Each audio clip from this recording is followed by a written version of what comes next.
Hi, my name is Rich. I use the he, him pronouns. You're watching my YouTube channel where I play amazing tabletop role playing games with friends. This is Star Wars Saturdays, so called because on Saturdays I run Star Wars RPGs, except not officially licensed Star Wars RPGs because, that would be too easy and like prepackaged and made for me. And I don't know why I would do such a thing. Instead, is Star Wars Saturdays for the Gauntlet, which is this online community of amazing tabletop RPG fans and aficionados. We play small press, OSR, and indie tabletop role playing games. So in Star Wars Saturdays, I offer up to the Gauntlet community every month a different RPG system. And we gather together, bring back old characters for returning players that they like, create brand new characters if that's what folks want to play, create those characters, tell a story together. We are currently at the just past the halfway point because this is the third of 4 sessions of a game called Airlock. This is not the forthcoming game from Magpie. This is an extant game, the version 1.5, I believe, by Chad Walker of the Land of Nop group. He's also created Sigmata, this Signal Kills Fascists, and Cryptomancer. And this uses the same core system, which is an interesting little game where you're rolling d6s and d10s and looking for particular target numbers. And then there's a cool targeting reticle. I have no idea how much of this is in those other games. I've only read this one. And we're having a good time. I'm also using, as unveiled in last session, I'm using as the bones structure of our story, a Star Wars West End Games D6 module for 1991 called The Graveyard of Alderaan. Now, if you've read that module, you're going to say, Rich, what are you doing? That's bonkers. And I'll say, you're not wrong, but there's some cool, pardon the pun, bones within that module that I thought was fun to explore. And now the timelines are very different. The expectation of Graveyard of Alderaan is that the destruction of Alderaan, Princess Leia's home planet, is much more recent, and it takes place during the original trilogy because 1991, friends, there was nothing else other than a buttload of books and expanded universe canon that Disney said, we'll use whatever we want of that, but none of it's official. So the expectation was that it was taking place during the original trilogy, and that isn't the timeline we're currently in. We're actually just past the original trilogy. Palpatine is dead. He fell down a hole in Death Star 2 that blew up, so he's gone. He's never coming back. Nothing to worry about, friends. And so it's a different setup. I have tweaked and adjusted some things. I'm using a couple of the maps because I thought, hey, this is cool. I unfortunately, because of the intro of the game, and I will say this is my one regret of using Graveyard of Alderaan and missing this, there is a thing called the Bazaar. It is an Athorian herd ship. It's at the beginning third of the module, right? It's awesome. It's got the whole layout. I'm totally just gonna scoop that out and use it for a different game because it's dope.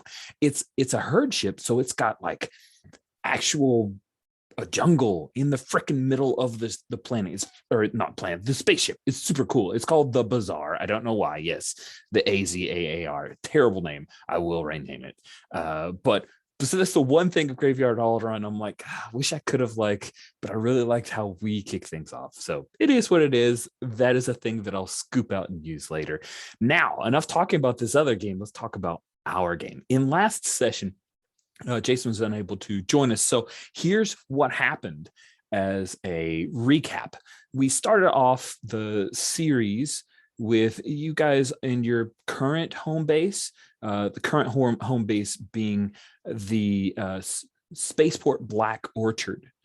And from there, you ran into a couple of miners that for a brief period, there was confusion that the miners were young'uns, but actually they are asteroid miners who one was nearly assassinated by a built for this assassin droid, an IG droid, which you guys saved his life.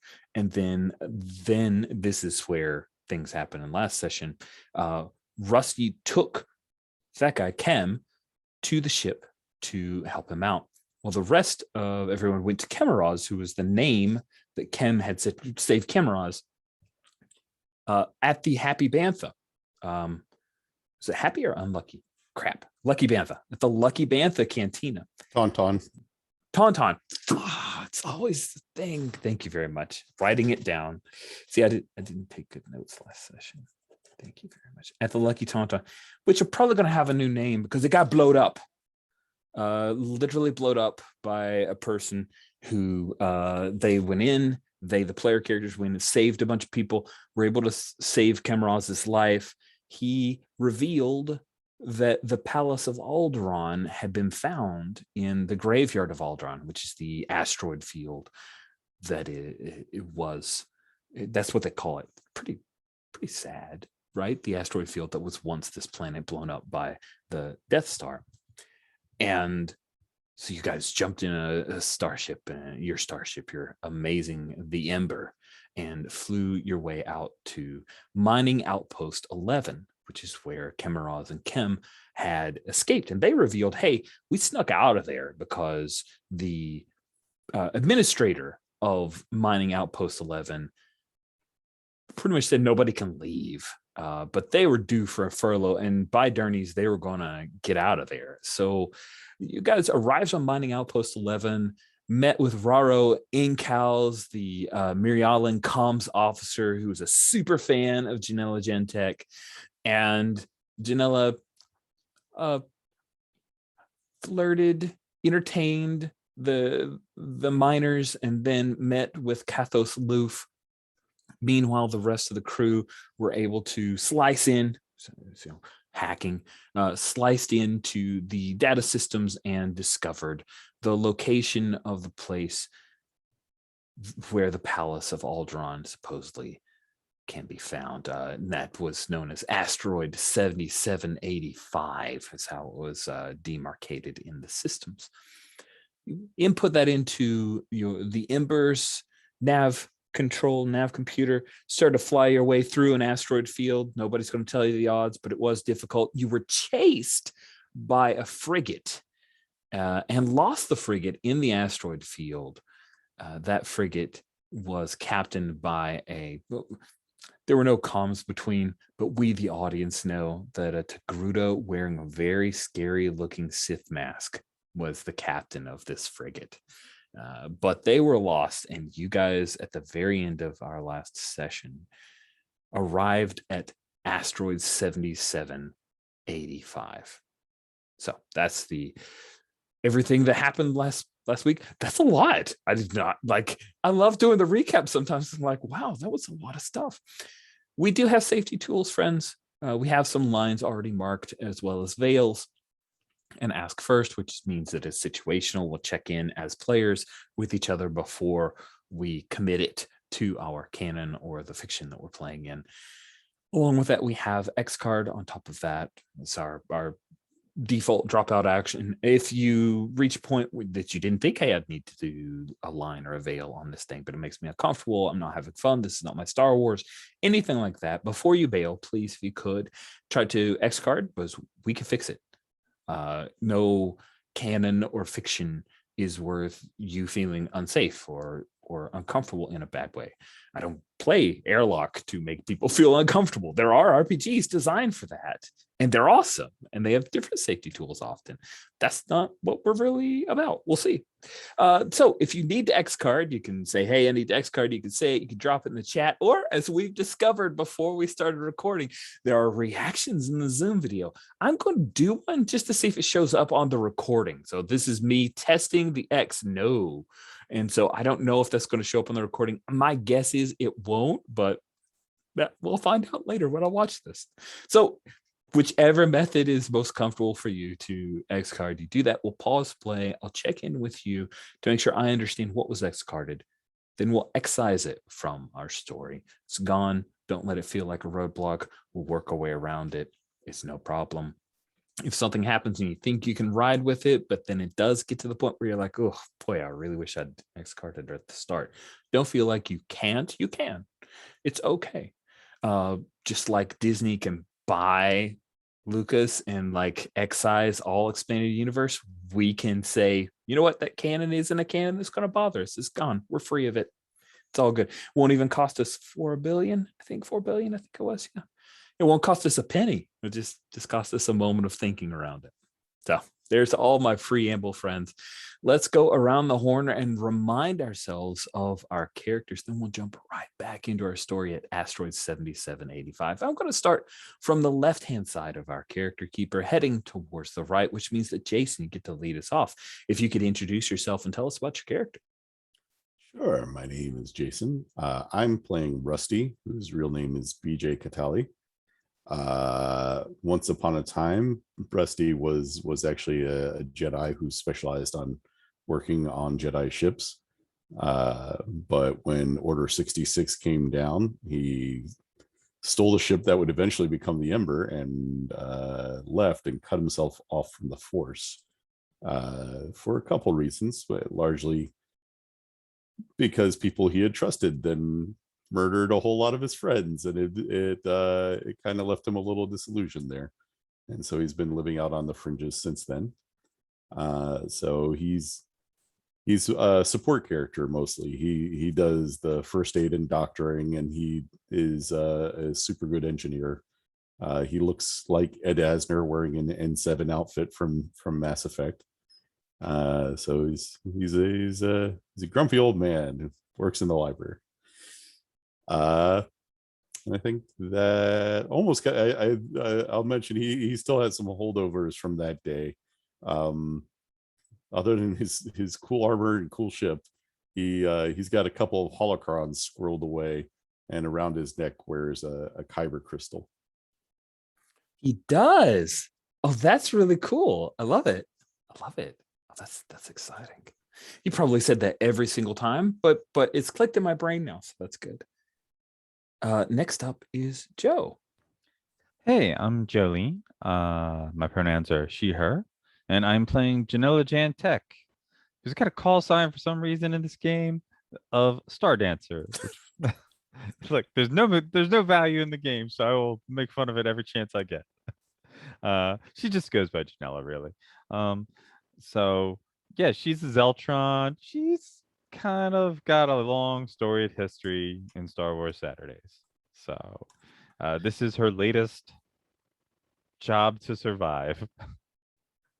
It is. Oh, the MIDI hats that Janela Zedtech has worn in the Star Wars Saturdays history. It is fascinating. And you can always go check it out because Jilly went mad on our wiki. And that's a super dope thing. I appreciate that you've done. Last, but certainly not least, remoting in from Gen Con live in a hotel room is Steven. If you could introduce yourself and tell us about your character. Hi, my name is Steven. My pronouns are he, him. And today I'm playing Tiny, who is a Gregorian. Think of him, we see them briefly in like Solo, I think. And they're like tall, big, wide Wookiees that are all white. Tiny was nicknamed so because, it's a little bit ironic. And he, his pronouns are he, him. And he was an ex-Imperial gladiator. The Imperials took him and modified him with some injectors that would amp up his adrenaline, or the equivalent of adrenaline, in order to make him stronger and faster and more angry to fight for their entertainment. When you get to know him outside, or the rest of the crew knows him, he's basically a big lovable teddy bear that sometimes gets too excited and destroys property around him. So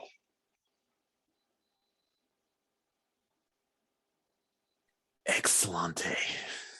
I'm going to start off with our session by doing just a quick screen share for anyone that might be watching. Asteroid 7785 pretty much looks like this from the outside. So the exterior very much looks like an asteroid, but unlike the others, in that you can see some of the bits of the spires of the palace itself. And you guys pull into, there's an actual cave here that we pull the Ember into. And this cave entrance is where the Ember is parked as we pick up. Now, I'm just kind of hand waving that you're all in vac suits. And also for people who are like, hey, where is Grastarvo? Sabine is unable to join us this session. Sabine has purchased a new home and is working through that. So congratulations, Sabine. We will see you when we bring the Airlock game to a close next week, hopefully. Right? We always hope. So, I assume you guys are all in vac suits, but Tiny, do you wear a vac suit, or do you just wear like a bubble helmet? Like, what do we see as you're stepping out of the Ember and heading into this cave that has dramatically appropriate vacuum of space kind of feel to it? Yeah, I think this is the comical part of the show that we're watching, where, you know, it's an oversized vac suit that looks very much like something you'd see out of like Monsters Inc. or something like that. Just this big, bulky thing that's really made for almost any creature that's too big to fit in a regular humanoid size vac suit. So it's this, doesn't fit, it's not form fitting, it's just these big hollow tubes that I can put limbs in. Yeah.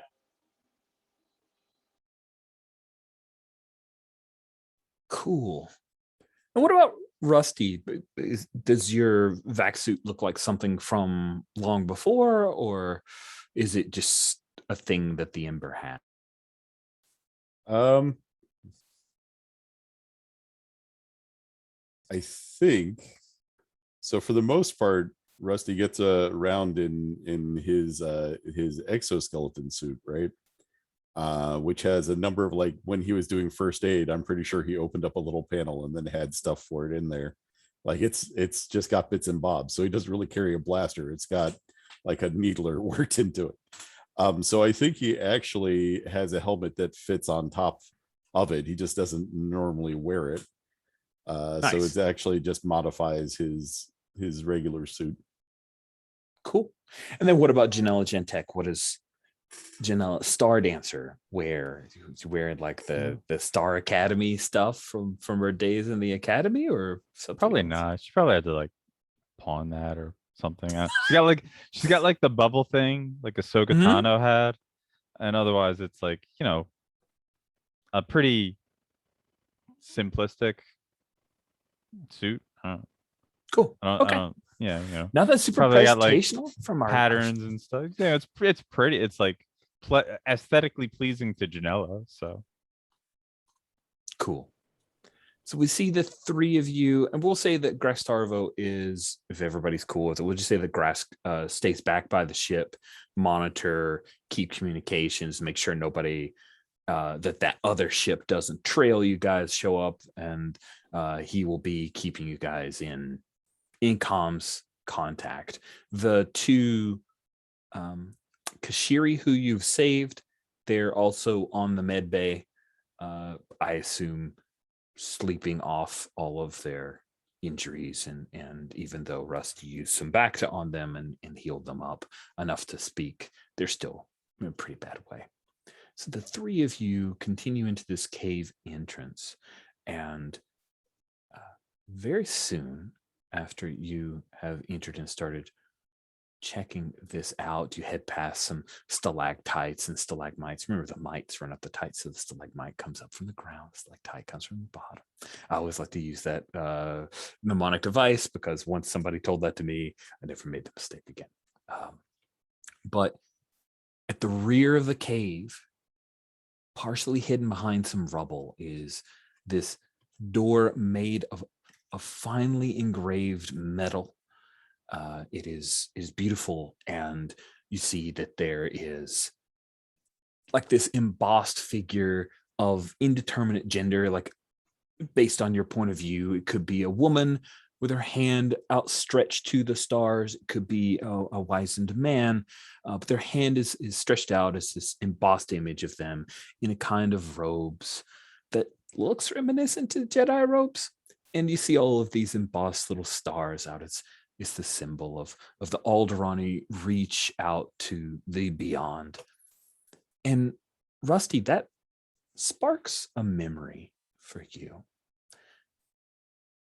You've been to the Palace of Alderaan. You've seen this door.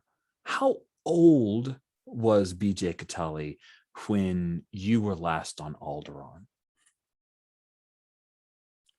I'm going to say it was a long time ago. We'll put it back in his Padawan years.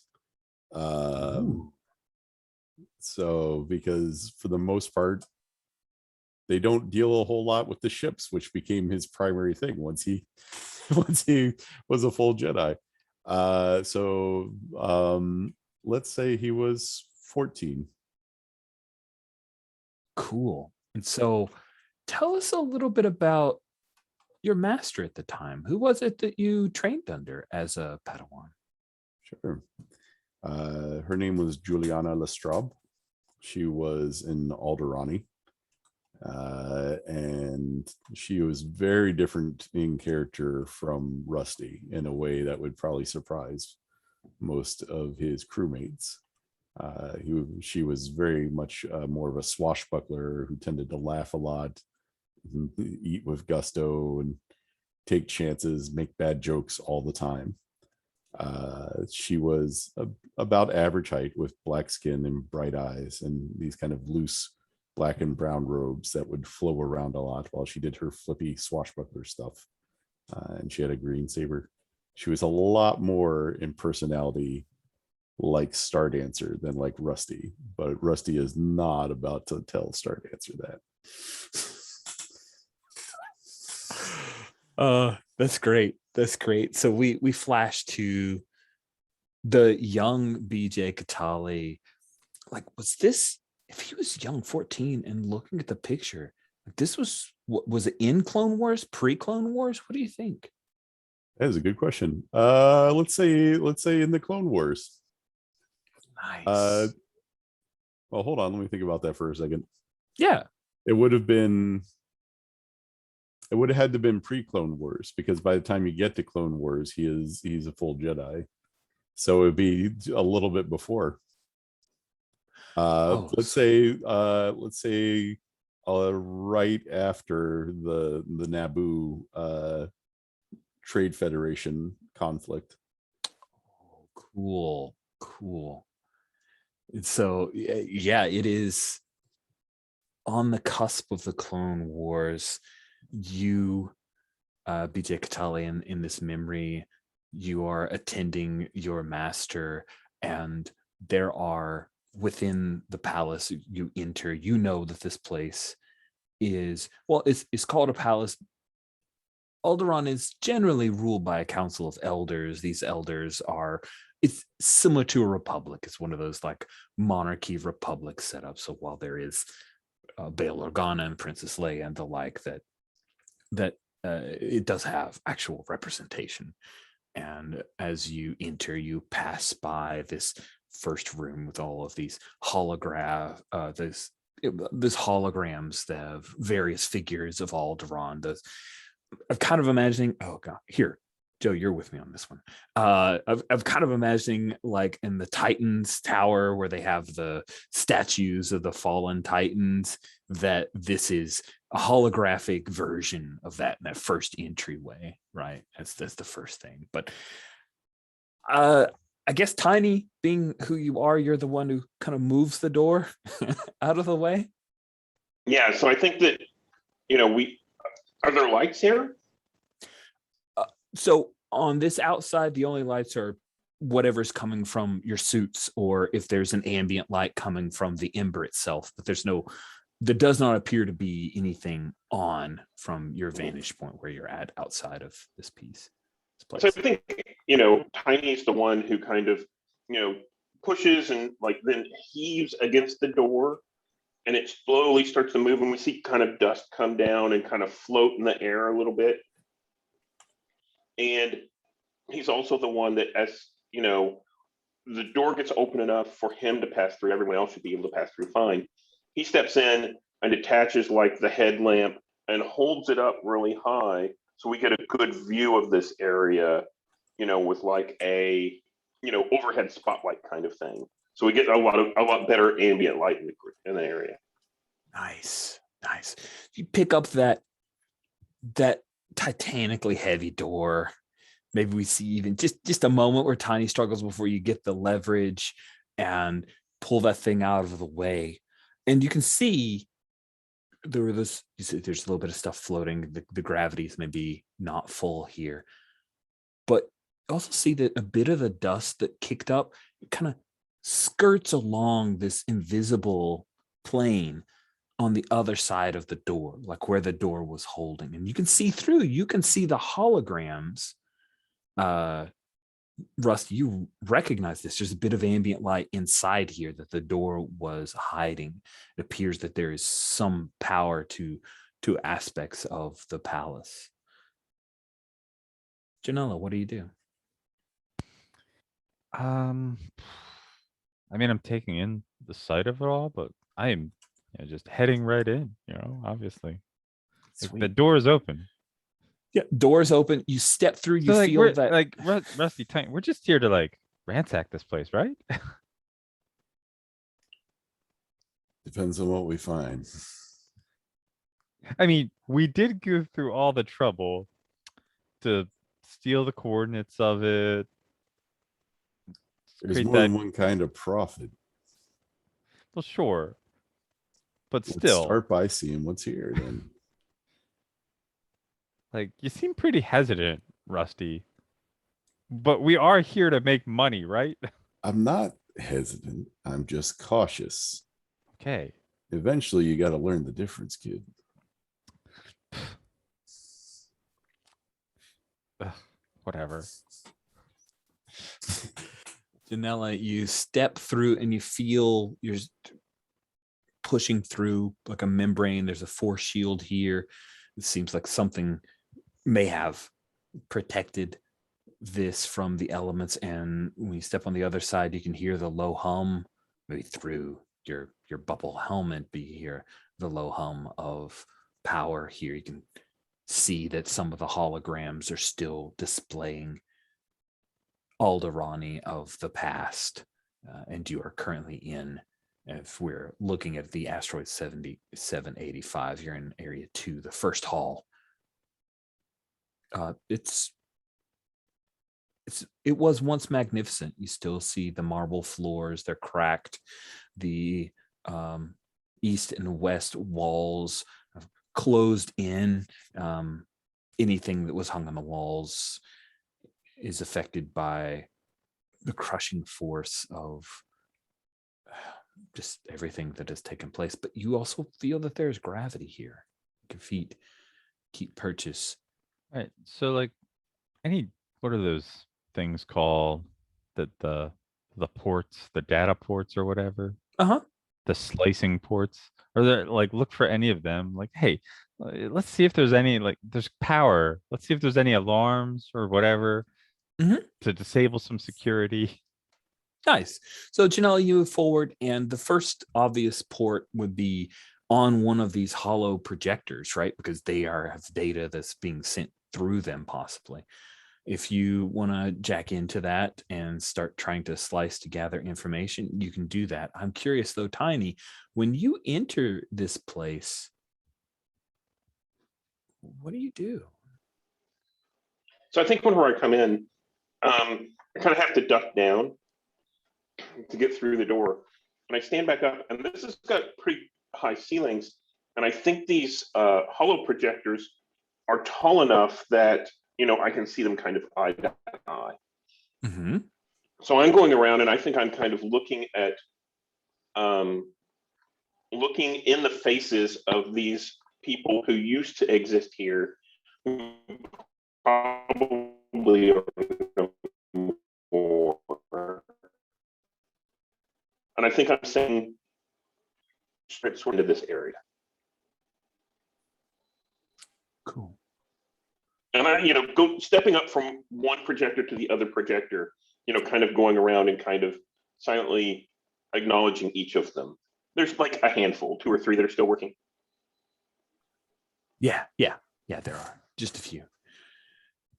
And we cut to Rusty, and as you're moving forth, we see like superimpose the image of young BJ Katali, the Padawan, bright face. Do you have the little braid? Do you have the little Padawan Of course, braid? I had the little Padawan 14-year-old. Oh, it's awesome. I love it. And Juliana, your master, she gestures to this hollow, and you see that there's an Alderani there. They have a lightsaber. It's not ignited. They seem peaceful and serene.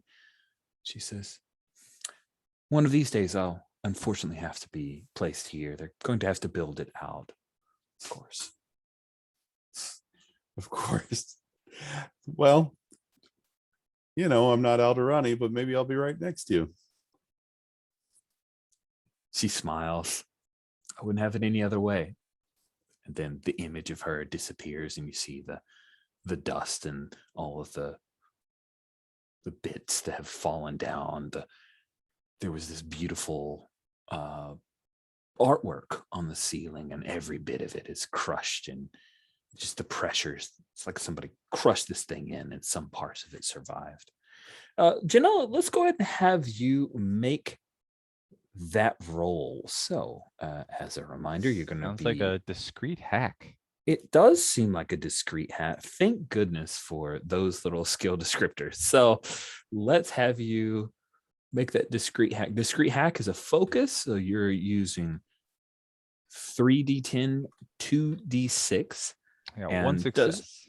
Okay, yeah. It doesn't look like you have any breaks or passages. So Nope. just one. Yeah, no, it's.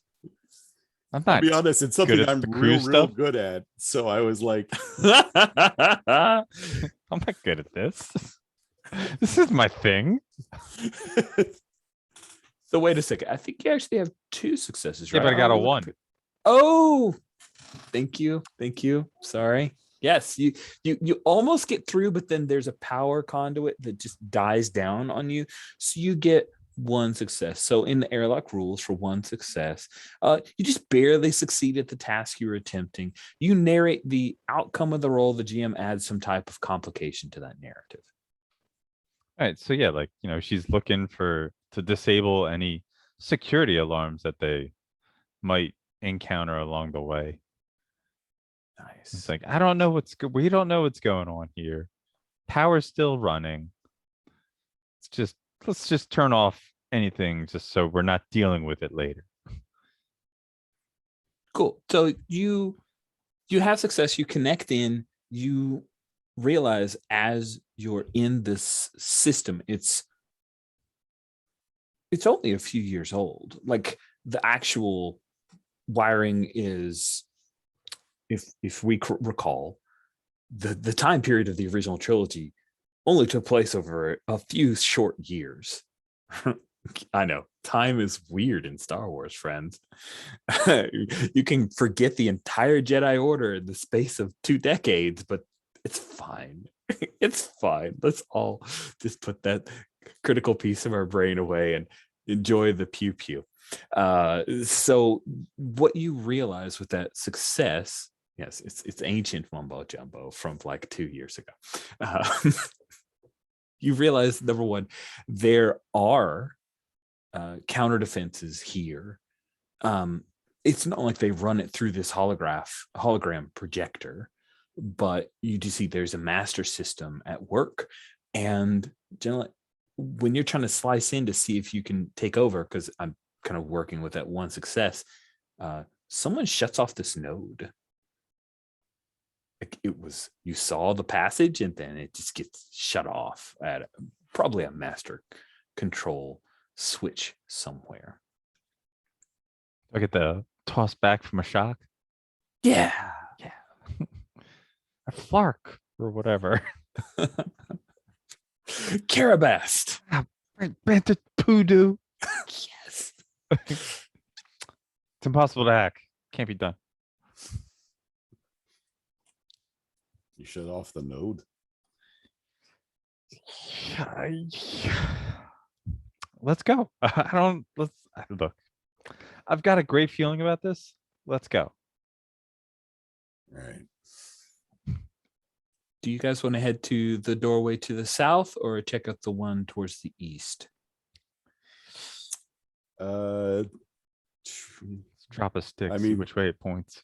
The one the east is the one that's the shattered room, right? Yeah. Yeah. May as well check then because it appears to be a dead end. So let's peek at it. Okay. After giving Janella a little bit of "I told you so" energy, Rusty, you head over to Tell me nothing. Could have told Can't you tell so. I don't kids know. today anything. Post Maybe you should have facto, spoke up and said you're better at it. you stick your head in to that room. It's an actual physical door, more ornate, like the entryway door. You do see that this room is destroyed, like it collapsed in. But another thing that you notice, Rusty, as you glance in here, is you see the stub of a death stick. Have you removed your helmet thing? We have atmosphere and everything. Yes, And- you guys have atmosphere. Yes. Cool.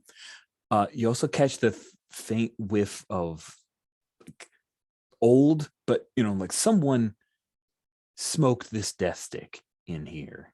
Mm. And it looks like they just like stubbed it out on the ground.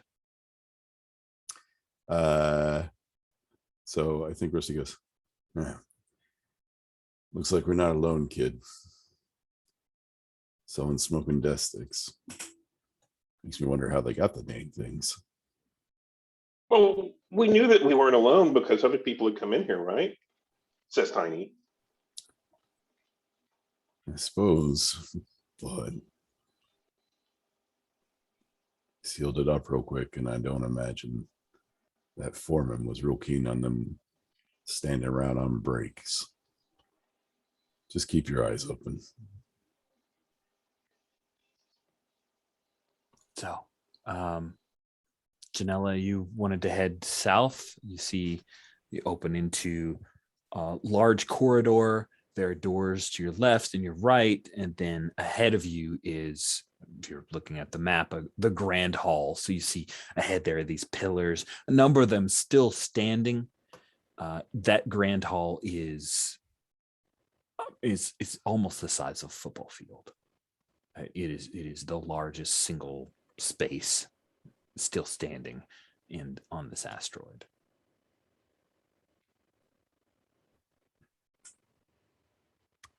It's a pretty grand hall.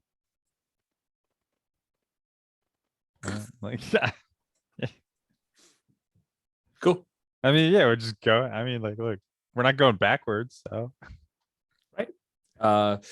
Maybe Tiny, you push open one of the doors to the offices. You see that everything that wasn't affixed got shook up, like somebody just this whole thing rotated through space.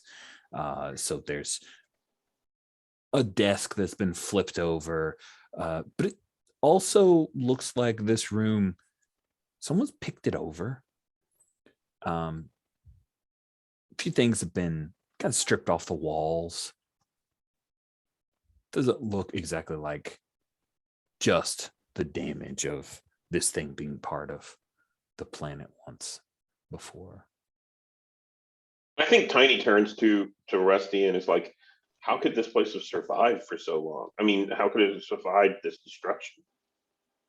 That's a good question, Rich. Do I know how this place could have survived the destruction?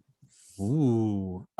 So I think, yes, I think, Rusty, you're aware that there were countermeasures for the Palace of Alderaan.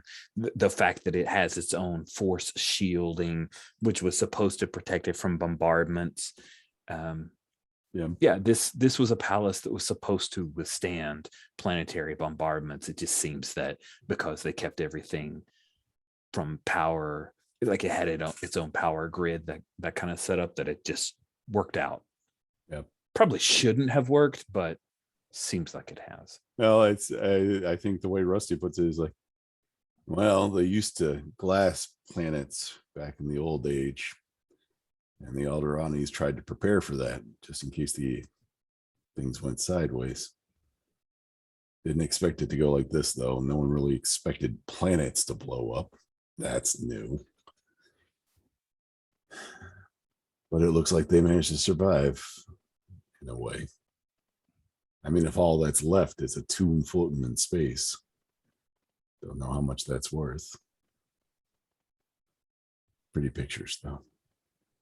Janella, when you enter the Grand Hall, you find, well, the Grand Hall itself, of course, you can see that the southern side's fallen away. There's a deep pit, and there's a shattered staircase leading to the portion of the lower level. But you also notice that here in this particular area, there are bloodstains, old bloodstains. There were people who were here who didn't survive everything that happened. Don't see any bodies. I'm gonna like crack a glow stick and drop it in the pit to see, get a gauge on how deep it goes. Nice. I love it. So you see the glow stick or the glow rod like falls down, and it looks like it goes down for maybe 150 feet. At the bottom, you see there are several broken bodies, people who maybe when this opened up were there and crushed. Okay. I wasn't sure if there'd be other things that are moving, so You don't see other things moving. That's However, oh no. as Janella's looking over the edge, I think it's Tiny that you see a bit of movement, maybe past that glow rod. On the other side of the staircase, there's that, if you guys are looking at the map, that huge open space there. Someone comes out of one of those doors, pulling up a blaster rifle and starting to aim a shot at Janella. What do you do, Tiny? So I think I'm standing nearby Janella, and you said the gravity is lower here. So I think, the adrenaline kicks in, and Tiny reaches over and grabs Janella and tosses her, or at least pushes her back behind where, we're on like the stairway next to the pit. Yeah, you guys, maybe you haven't taken the stairway at this point. You're just maybe in between the stairway and the second set of columns. But I think this is I'm going to push you back behind cover as he growls to Rusty, incoming. Nice.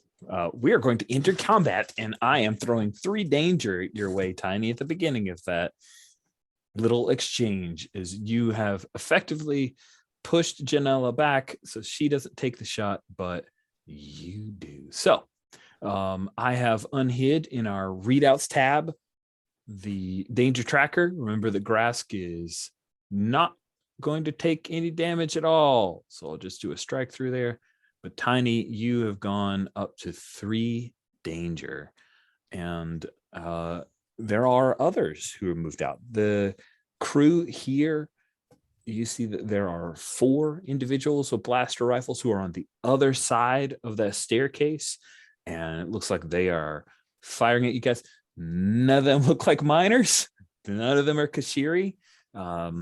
They are a mix of species. You see that one is a Gamorrean with a heavy blaster rifle. There's a Rhodian with a pair of blaster pistols. A Rhodian thinks they look totally dope, by the way. You be the judge if they're right. They do. They do? Okay, good. Good to know. Good to know. I'm glad that you're team Rhodian with dual wielding. So let's start at the top. Rusty.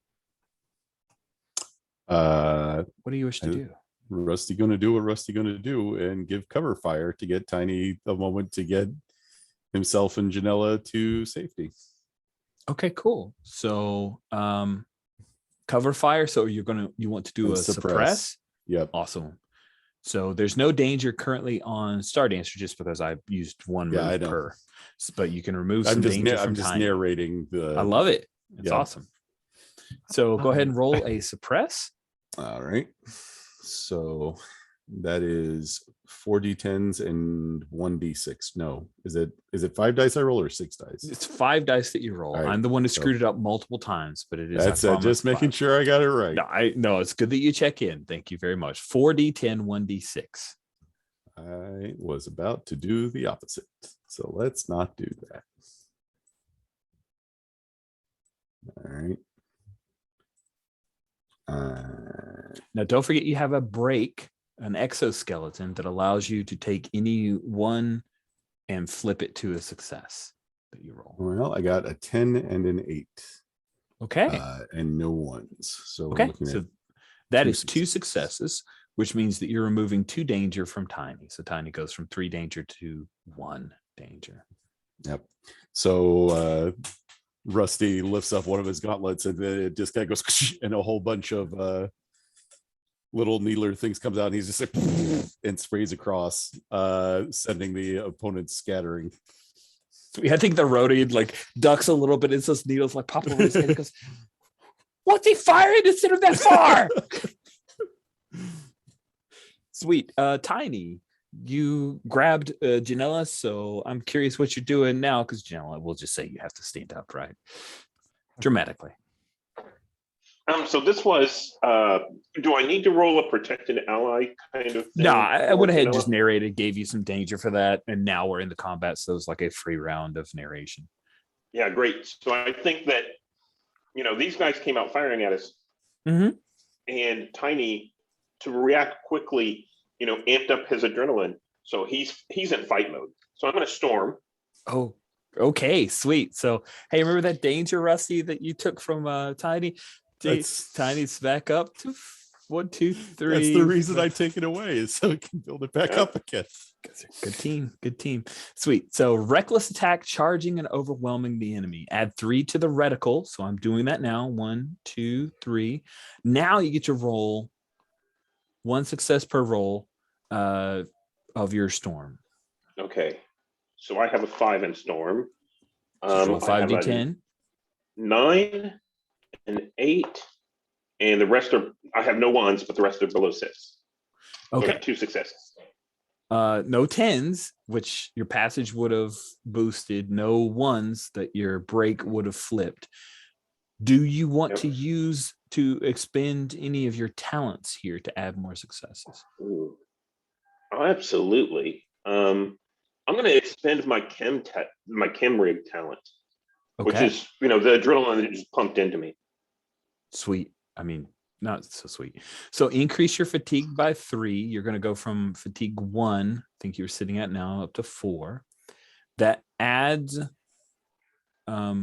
3 more successes. So you go from 2 successes to 5, which means that in one fell swoop, you've ticked off 5 plus 3, 8 on the reticle, which means you swing past a hit. What does that look like? Does Tiny charge down the steps? Is that what the storm looks like? Or do you just fire a whole lot down? Because you've got the high ground. So you guys are obviously an advantage, Star Wars. Yeah, so I think that Tiny just pulls out this, for him, it's a normal size gun, but it's this ginormous gun. And just, kind of puts it at the hip and just starts firing. And we see a lot of debris and people go flying and go jumping out of the way. But, that other side is now kind of filled with smoke and debris and, chips of whatever marble was over there, that kind of thing. Yeah. You hit one of the defenders, the guys who are firing at you, not the Rhodian or the Gamorrean, because they look too cool to go down in just the first tick of our hit. The Gamorrean, there's a moment where the camera like zooms in on his face. He's looking at your gun. He has just a moment. You can see it in his piggish eyes, a little bit of gun envy, because he's got a big gun, but it's not as big as your gun. And there's just a moment where he kind of, but they ducks behind a door and boom, boom, boom, boom, you're blowing up. So a couple of the rooms, if you're looking in asteroid 7785, these guys jumped out of 8 and 9. And so they've kind of spread the base there and they're firing up, but you definitely suppress them with that incredible storm. Janella, after being shoved roughly to the ground, but you still made it look good. Dude. What do you do? I like kip up and like rush after. As like I'm a spring off Tiny to like leap down those stairs as I pull out a vibra sword and just like, because you said smoke was coming up. I'm getting in the middle of it. I remember a lot of fight choreography from Hearts of the Force, so I'm gonna use that to my advantage. That's amazing. Also the Force, maybe, I don't know. Maybe. Sweet. That sounds amazing. So Storming. You're storming. Sounds good. So 3 danger added to Star Dancer. Delightful.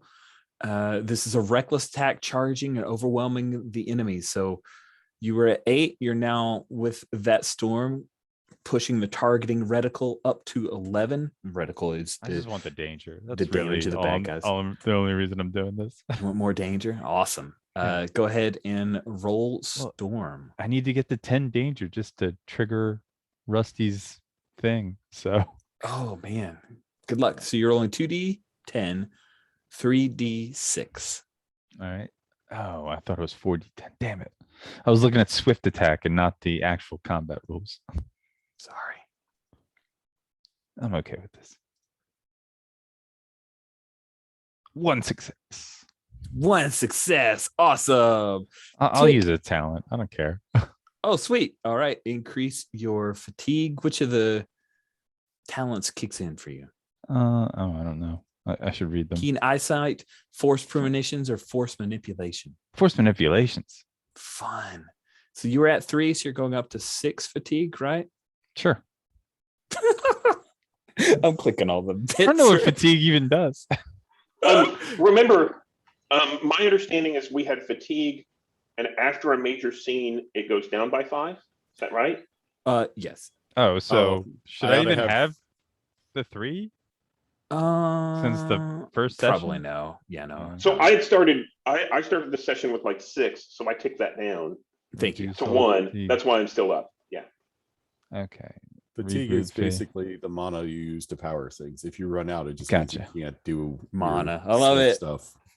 Crossing the nerd Gotcha. streams to explain things. That's great. Yep. It's cool. Sweet. So that means you added 3 more. You went to 11 with just by adding the storm, 1 success, and then you used a reticle to get another hit. So what does this look like? You are very successful. You can even take out one of like the Rhodian, the dual wielding Rhodian, or the gun envy Gamborian with this hit. Right. What is it? So like as I'm like swirling around, dancing with the sword and the smoke. So like I leap up and like stab, like I just slice through the Gamorrean's gun. Like that. Mhm. You're definitely gonna have gun envy now. Oof. Now his gun's all shorter and everything. The Rhodian looks too cool. I respect Okay. him too much. Nice. Yeah. Sweet. So you take out the Gamorrean's gun, and he has a like moment before you stab him, I guess, that he goes down. No. Like I'm like, No? hey, you just like you should probably stop. You should Good surrender. talk. That's great. That's great. Cool. So there's still the Rhodian. He now with Janella is this like whirling dervish of fury. Is it a vibroblade you're using? Yes. Okay, cool. The hum of the vibroblade, the Rhodian, all the dust and everything. He's thinking, yeah, I'm gonna get out of here. Like this is a bad scene. But then there's still one more. Rusty, what are you doing? So can I tell, are these like mercenaries? Like I acted on impulse to protect the team initially. Absolutely. But I want to take a moment to take stock of what exactly we're looking at. Awesome. So we'll say that this kind of steps out of a combat maneuver, because it just doesn't fit. I can keep us in combat if that makes more sense. No. It's okay. You're just taking a second. You're giving up a combat maneuver to do a non-combat thing. I would Totally probably cool. call that, from what's listed here, system politics, which is under support. Nice. Yeah, you're real good at that too. Give me a systems politics roll here. Support roll. 3d10, 2d6.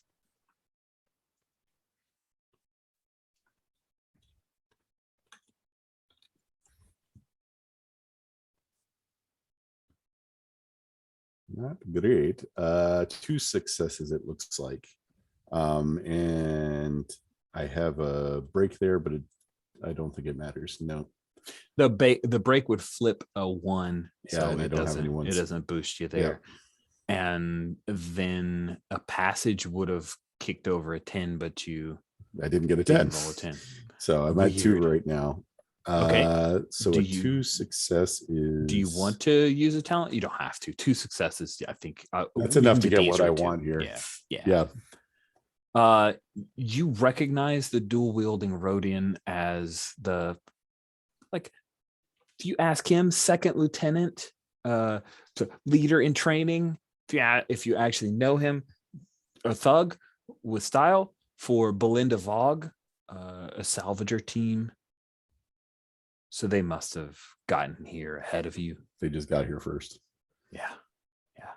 But yeah. All right. Ours now. Let's drive them out. Don't got to kill them. Got to get rid of them.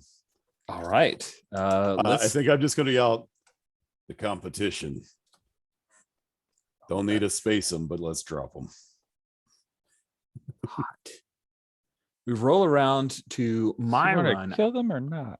I am. Yeah, no. Like, what does that mean? Don't kill him. Do kill him. The competition. Do you kill your competition? Who knows? What does your heart tell you? So the Rhodian is firing like crazy, and since Janelle wants some danger, I'm giving you all 3 of the danger this round. So at the beginning of my round, I'm boosting you up to 6 danger. So close. It's so. Let's see what Tiny is doing. So I have a question. Yeah. No, okay. I was going to say, Joe, would you like for me to try to reduce your danger? But I think you're trying to drive that up. Is that right? Okay. So yeah, I think Tiny's going to do the same thing. He's going to try to combine with Star Dancer so that a Star Dancer is, taking melee tactics. He's trying to make sure that it's not really covering fire. It's fire to harass them so that they have to become more vulnerable to Star Dancer. Cool. So would this just be another storm? I think that's flank. Oh, yeah. okay. I think flanking works there. Cautious tack, surprising sounds outmaneuvering the enemy. So you'll just roll that and add 1 to the reticle per success rolled. Okay. Let's see. I'm looking for 6s or above. You are. And I have 2. I don't have any 1s, and I don't have any 10s. Okay. So 2 successes. 2 successes. All right. If we jump back to our readouts, then we're going to add 2 successes. You've gone from the 15 up to the 17. You've nearly circled up your targeting reticle as you lay down some suppressing fire. I think that last guy, you were able to take out the other. Remember that we just have the Rhodian left at this point. His reaction, the Rhodian at this point, is to run past Janella and kind of leaps up into the air and has little jet boots, Cad Bane style jet boots, and he takes off flying over the pit.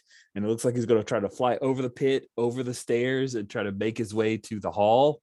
I know, Janelle, you could do a thing. I want to try and force pull him. Oh man, this is the first time that Rusty's witnessing you like whipping out force powers, right? Probably. Yeah, you had It's not like he sensed it. You had a sense before, but you didn't say, I sensed you were in trouble or anything like that. Yep. Yes, I want to try to, I'm like, I've done this before. But you want to call that a storm maneuver? But you're using that talent? That would drive you to 3 more. I don't know. danger. Is it storm? Like trying to do it's I a reckless attack charging and overwhelming the enemy? I mean, manhandling sounds kind of like what you're trying to do. That's like the other question. Can you roll other things outside of? You can, you just don't affect the targeting reticle. Gotcha. So just like how Rusty made a quick, like, who the hell are these people? Gave up the combat attack. That's what we can. Yeah, I'm like trying to look at the things. I mean, manhandling sounds the most accurate. So okay, just so you know, that means you're giving up getting 3 more danger, which you expressly said you wanted to do that thing. So no, storm gets the danger. Oh, manhandling's under storm. Darn, Rich. For some reason, I thought that was describing a different tactic. Oh, there's too many words. Okay, awesome. Like I'm looking at the other things, I guess. Sorry. Okay, so now you're up to 9 danger. Because it's not even in the cusp. force trainee thing, but all right. Yeah, no, manhandling makes the most sense. It's all just narrative anyway. So Pretty much. Yeah. all right, so 2d10, 3d6. Yeah. I'll probably just use talent anyway. So all right, 2 botches, no successes. Nasty. Oh, that's awesome. So I you mean- reach out. So I could still technically use the talent and end up with 1 success. You can't. Well, actually, you can use the talent if you're doing To force to manipulation. add progress to a failed roll, 0 Yep. less increase fatigue by 4. So all it Okay. does, it just means more fatigue. Just 1 more cost, but- fatigue. but Okay. you get 1 success. Yeah. All right. I mean, what's the readout at? I'm okay with taking the miss. Okay. See what happens. Sweet. So this Rhodian jet boots away. You reach out to grasp, and you actually, I think, Rusty, you don't feel it, but you witness it, right? You're shut off from the force. So maybe There's a there's little like a dark side in distant her. ringing in your ear that you would have easily sensed, but now it's just this faint memory. As Janella reaches out and grasps and pulls some of the smoke, but this Rhodian was too fast for you, Janella. He lands on the other side. He's near Tiny, unfortunately, and near Rusty. He's like past the stairs, right? And he's just jetting for the eastern passage of the Great Hall. Like he knows where he's going. He's not just randomly running from you guys. He's trying to get to a place. So we will swing to Rusty. What do you do as you see this Rhodian obviously not attacking, trying to get I think away? the only thing that makes sense is for me to try to stop him. Okay. He's actually kind of near me now, right? Yeah. Yeah. This is not my forte, but by golly, I'll try to do it. I'm gonna try and clothesline him as he goes by. Awesome. Just brute lay him down. That sounds awesome. So which tactic do you want to? I'll be using Storm. Okay. Just give him an Arn Anderson spine buster. Yeah. Yeah. There you go. Whoop. Put a fudge die in there. Let's not do that. All right, hold up here. I've got 3d10 on that and 2d6.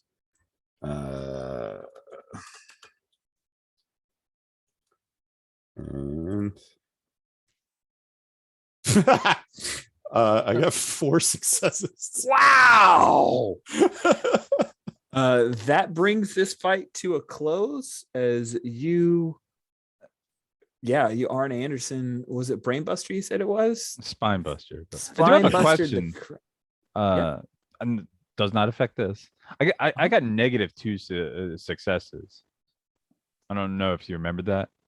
Well, you circled around to 1 when you spent No. the talent, though. I didn't spend the talent, remember? Oh. Because Well, I'm let's like, just increase your danger then. There we Okay. go. All right. Increase your danger to 10. All right. Your You danger is at Hooray. 10. You get to trigger that thing, I Rusty. get to trigger that thing. It makes sense in the context since you were just like, hey, guess what? Force. Hey, look, I Yeah. said there's a little bit of dark side in it, but you can't sense it anymore. Maybe, true. I don't know. Star Dancer's just cute. Just cute and fun. Not at all dark side at all. If you could sense it though. Yep. All right. So yeah, Rusty, what does this look like? You take out the Rhodian. Yeah, I think it's just he tries to run by and Rusty gives him a hard arm and he slams backward and is knocked the heck out. And so he was probably headed towards his ship. Mm-hmm.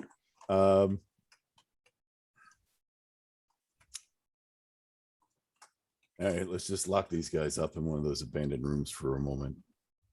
Star Dancer. You just call me Janelle. You know that, right? Star Dancer, we're gonna have to Like, have a talk later. about what? About what? Yeah, about what? Sure, let's talk now. The Force. You didn't think to mention that, huh? Why would it look? Why would you mention it? Yeah, look, the force is in everyone. So yeah, No, it freaking isn't. pretty sure it is. Who told you that? My former Your teacher. Yeah. Look, You don't think that they had some kind of bias? no. Kid, everyone's got a bias. Everyone wants something. If you're talking about a Jedi, they're talking about trying to sublimate the will of the masses. I mean, no. Yeah. They were not a Jedi. Then they're talking about using it as a tool, trying to force their way on other people. No. What not were they really. talking about?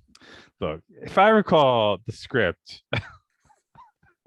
pretty well, it is a tool to be used, and how you use it determines whether or not it's for good or bad.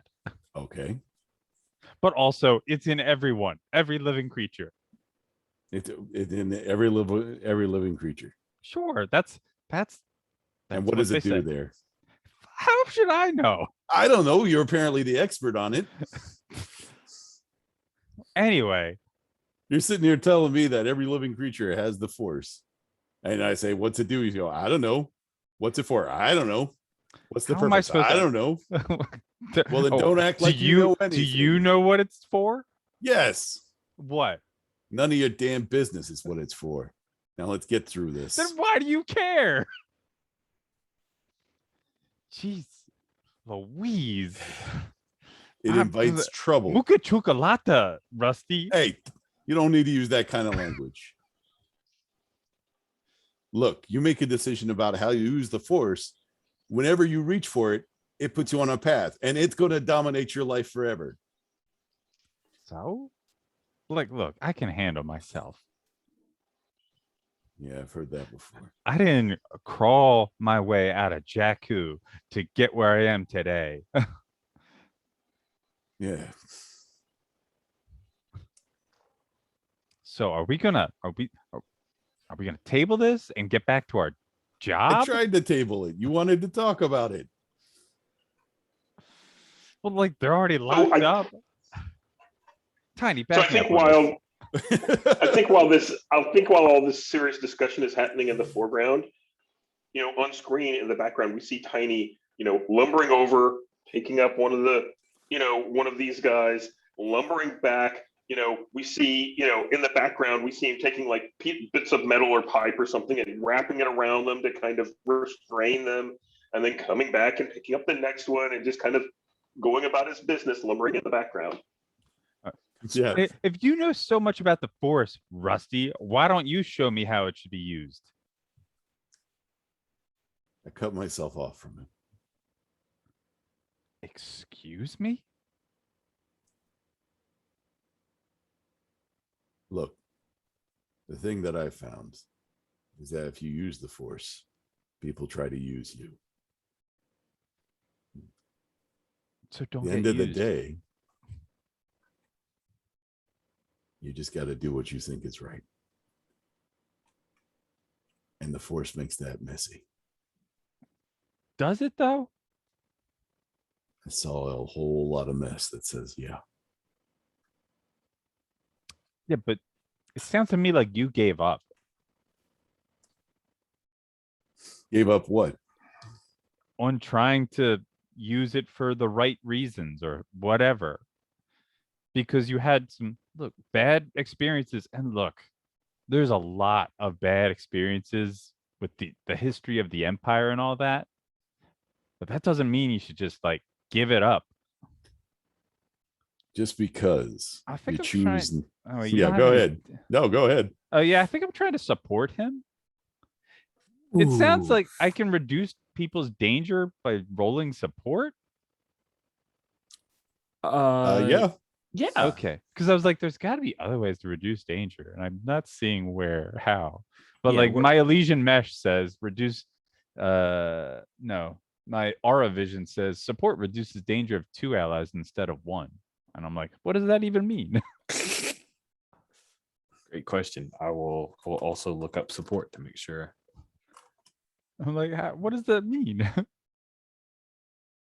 Because it just says, yeah, real-time visual awareness of moods, behaviors, and motives. Support reduces the danger of 2 allies instead of 1. Because like it doesn't have the little triangle association, I guess. Yup. Versus like So- the Legion mesh is beginning of every round during intrigue, and then the other one is It's not really confront. clear. Yeah, evidently you can use it to clear danger. It doesn't really say that in the rules. I guess except is it indirectly like there. number of successes type thing? Yeah, or- reduces that's how I will rule it. Number of successes reduces X number of danger. Yeah. I Okay. mean, that's effectively what the first aid thing does too. Gotcha. So All right. So let's see. I got a 1, 6, 8, but I got a passage and a break. So Right. The the break passage means a doesn't do one anything. Yeah, so- passage doesn't help you there. The break would take any one and flip it to a success. So that so does help 3 you there. successes. So Nice. I I mean, I'm back reduced down to danger 0. so I reduced the danger of 2 allies instead of 1, just because of I guess Cool. my aura. You're helping Tiny as well then.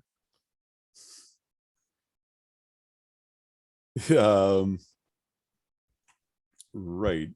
Despite this So- argument, like her whole aura of pheromones and shit, and like she's reading you. I'm like, look, you clearly, I think that you realize you made a mistake, but you just don't want to admit it.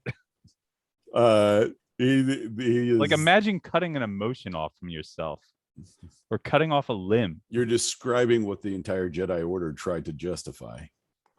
I don't know anything about them. They didn't Yeah. exist, but the Force still does.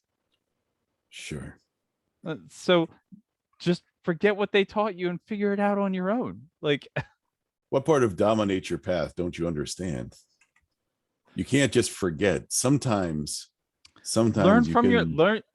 you can learn learn, but from that your doesn't mean past. you have to keep doing the same thing. That's what I'm saying. You said they dominated your path. Well, you're not on that path anymore. Yeah, I Choose a stepped off different it. path. I did. That doesn't require giving up the Force. It did. No, it didn't. That was your choice. Look, you weren't there and you don't know. Yeah, but Look, you haven't no, tried no. since then, have you? To do what? Reconnect. What would I gain by reconnecting? Oh, I don't know. Why don't you try it and find out? Maybe you wouldn't have this stick up your. Hey, come here. Come here. Let me tell you something. And I'm gonna hit you with first aid thing, and it's just like he's not subtle about it, like, and then he sprays back down you and like, let's do the job. And yeah, I'm trying to hit you with first aid too. Okay. It sounded like a lightsaber. I was like, you don't have a lightsaber. I was like, what? You got a light? That's awesome. I don't have a lightsaber. I have a kyber crystal. Single kyber crystal. Awesome. Yep. Well, then you don't We'll need see. that. Look here. But yeah, no, I was just looking to get you down from your 10 danger, since we have established that we can do that at least once. Yeah. Well, you actually, yeah, you can definitely take that off. So you go down from the 10 danger, but you did invoke the relationship. And Hold up. yeah.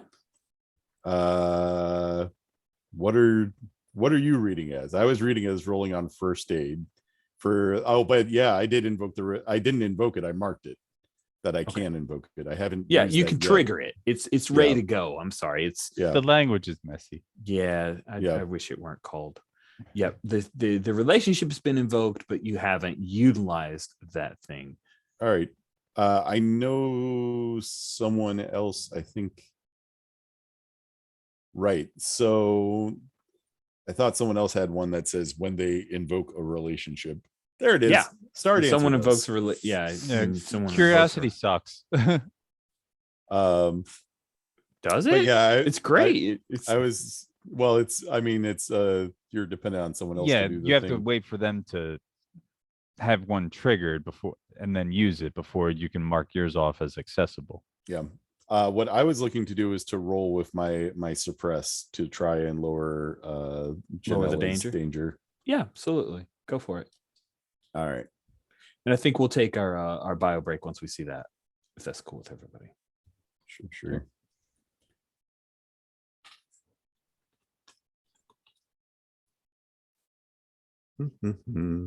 Haha. So I rolled 8, 10, 1, 1, 3. But I have a break on this one. So that actually flips one of those ones over, but I still end up with 2 successes. Okay. 2 successes. And you were doing support? Yeah. Well, you also have a passage, so that 10 suppress. counts. I don't have a passage in suppress. In suppress. Okay. I've got passages on intrigue and crew. Oh, right. So, and neither of those. I mean, unless we want to say that the psychology is what I was using. Which tactic did you roll? Suppress. So first, there's no passage. So I was rolling suppress. It didn't even occur to me to roll psychology instead, which is probably what I should have done. Well, yeah, it makes sense. Yeah, but you stabbed me with the thing, so yeah, it's all good. That's all right. So it's more fun to stab you. So you tick down 2 danger then on Janella. Did you take? Would it be 2 or 3 danger? Was it 3 successes? Well, he's got a break. I do, but I also rolled 2 1s, so I only get to use 1. Oh, I missed the other one. Yeah, so it's 2 successes. All right, so I'm down to dice 8. tricks. Dice tricks. Yeah. Yay! And there we go. Cool. And Janella did something to actually lower the danger of both Rusty and Tiny. Mm-hmm. Yep. So Tiny. Just her general presence. How many successes did you have on that? Because I don't think we reduced 3. Oh, I guess I could look at the history. Yeah. It was 8, 6, 1 because of a break. Okay, so 3 successes. So Tiny, you should be sitting at 2 danger, and Rusty, you should be clear. You're clear of danger. What charmed life you lead, old man. If Tiny was at 4, wouldn't he be sitting at 1 danger? 1 danger? That's how math works. So yes. Okay. Math. The bane of our existence. Not really. It's Janella is still super dangerous. I know. She's just barely been undangered. And you guys are not out of the woods yet. You're just at a pause. So I'm not going to let that out of danger. I don't think we get to keep on just first aiding Janella until she's fine. Done the thing. Cool. It is time for our bio. After healing each other, Tiny, you took the right. I think 3 of the 4 guys, the salvager team, made it. One of them took in Tiny's storm of violence, right? So that one didn't make it. But he threw one of them in the sets of offices. We'll say that probably like office 4, I would assume. If you don't mind, in that background scene, while that tense conversation was going on, we see Tiny and he picks up one of the one that didn't make it, and I think like a helmet falls off, and he kind of looks at it for a second, and then kind of puts the body back down and nudges it a little bit until it falls off into the pit, and then he kind of wanders off very sheepishly, like, "Oops, I didn't mean to," and then kind of wanders off. Yeah, that's perfect. That is perfection. I'm a very big fan of that. I can totally see it in my head.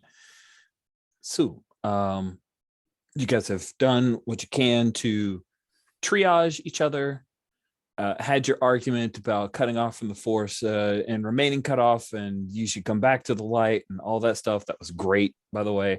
I was eating a lot of popcorn during this sequence. It was all virtual popcorn in my mind only, but still good. So you now have taken care of everything probably that's gonna, who knows, your danger still remains. If it hasn't been cured, you still have a number of rooms. You, Rusty, know the amphitheater is down there where the Alderaan Council of Elders held official meetings attended by members of the public and media. The Elders Lounge, the dining hall, the viewing chamber, even the steam baths are down there, as you recall. What is it? What you guys want to do? I think we should skip to the main event and go down that way. Okay. I want Cool.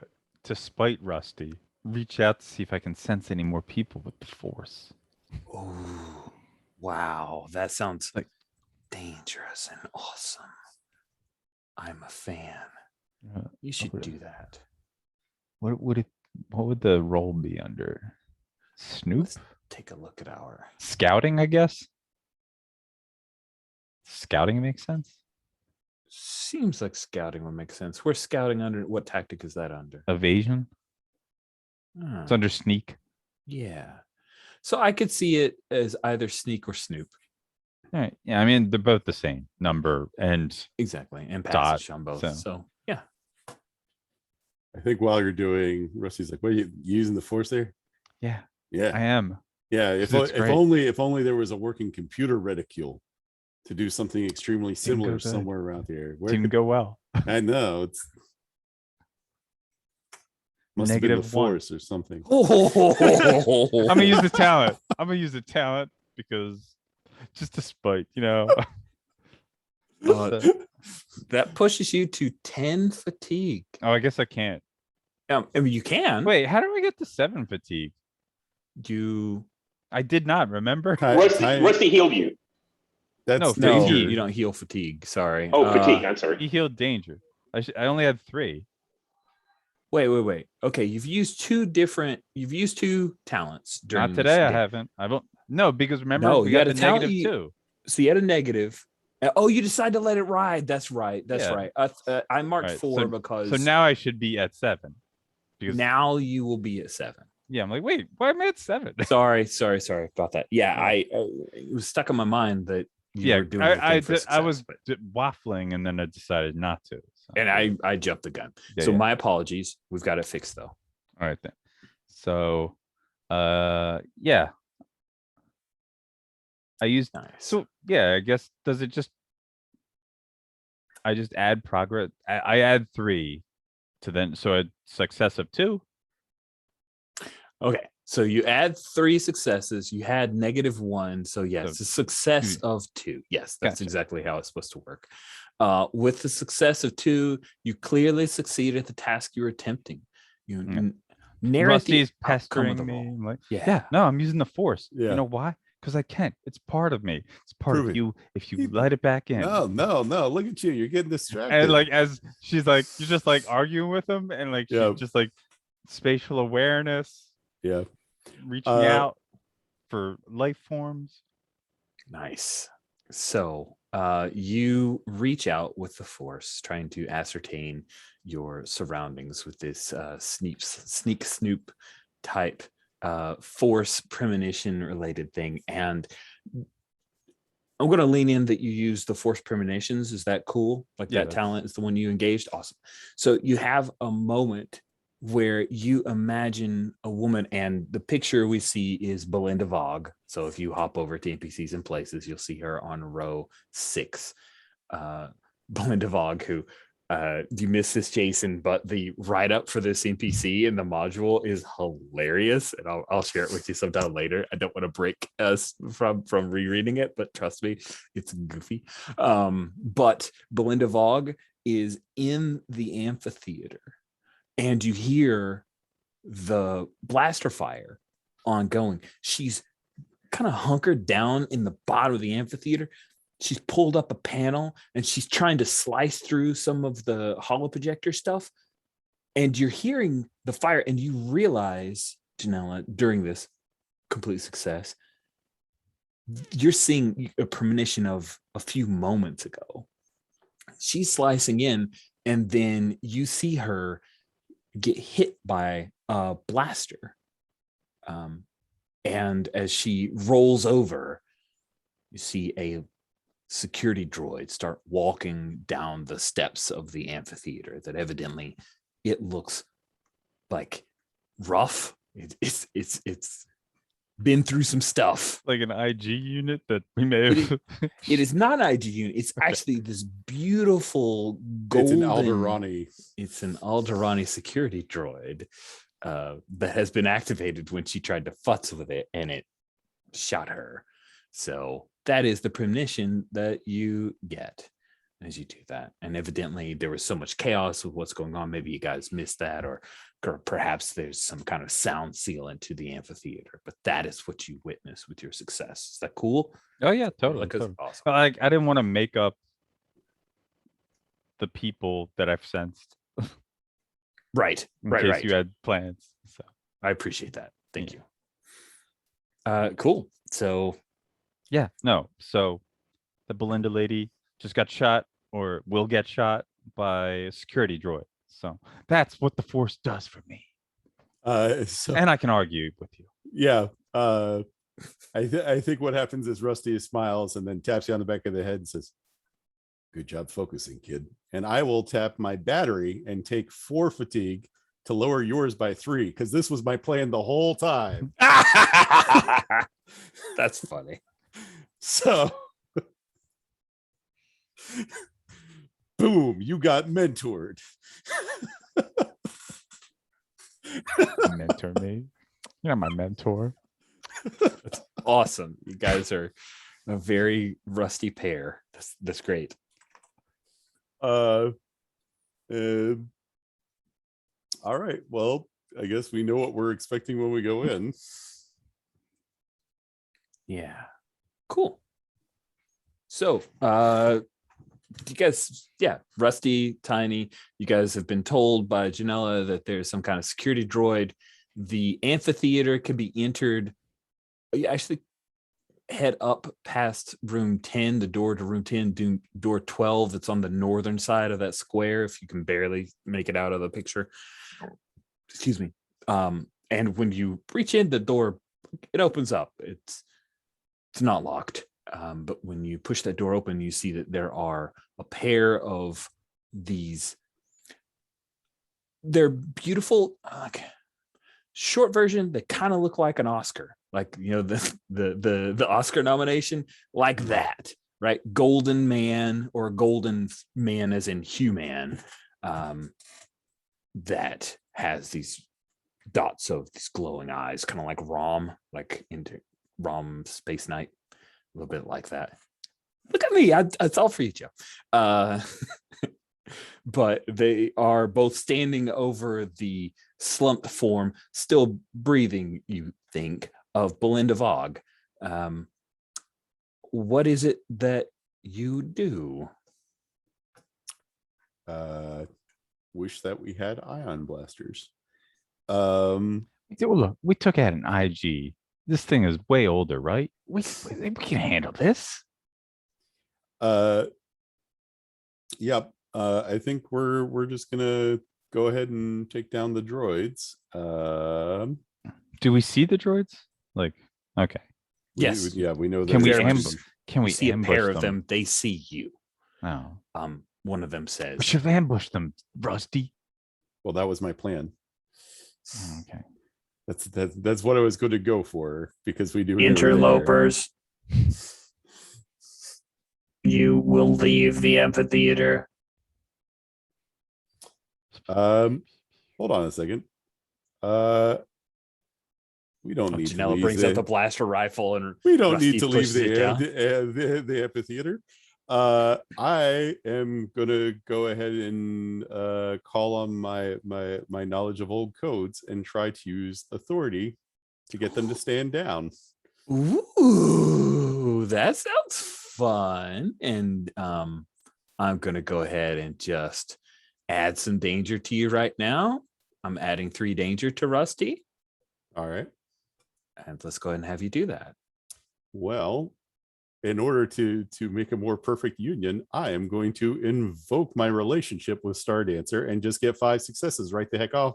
Boom, boom. That is amazing. So with 3 or more successes, your voidnauts succeeded dramatically at the task they were attempting. The player narrates the outcome of the roll, emphasizing the voidnaut's skill and heroism. Yeah. So you're like, we should have ambushed them, Rusty. And Rusty's like, I got this. And he goes in, and there's a moment where like the I think Janella senses the force, but it's not really from Rusty. It's just like this glowing kyber crystal that's up against his chest. As he goes in, he's like, protocol J759, step down. We're taking over the room.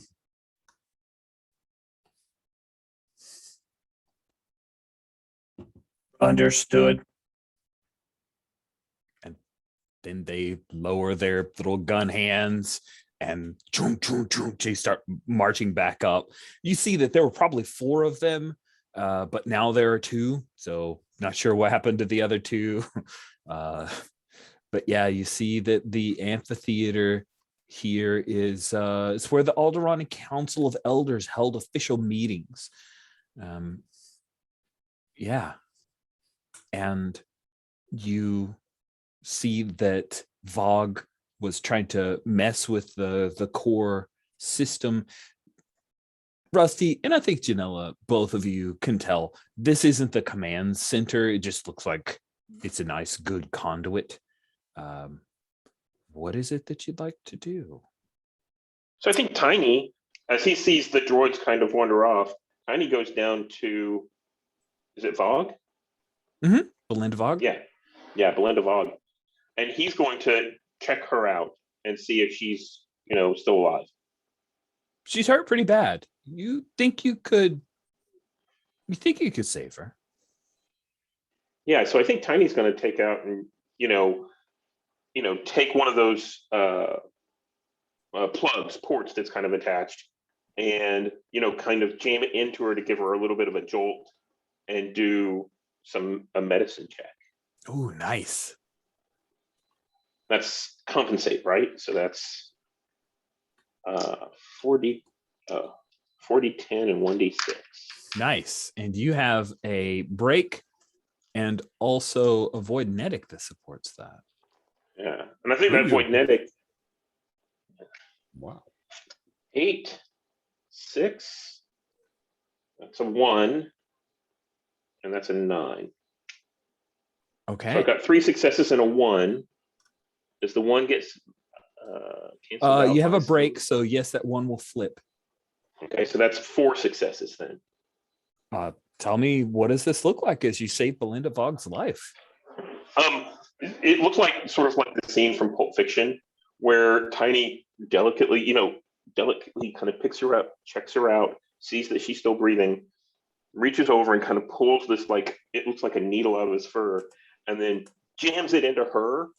And she sits up with like these big wide eyes, like she's just gotten hit by, the paddles or something like that. Nice. And she looks around for a second, blinking, trying to see what's what. And think her eyes settle on you for just a moment, Janella. Maybe she recognizes you. Famous? I don't know. What? I'm moderately known. Hey, you all right? I just got shot. Yeah, it was real bad.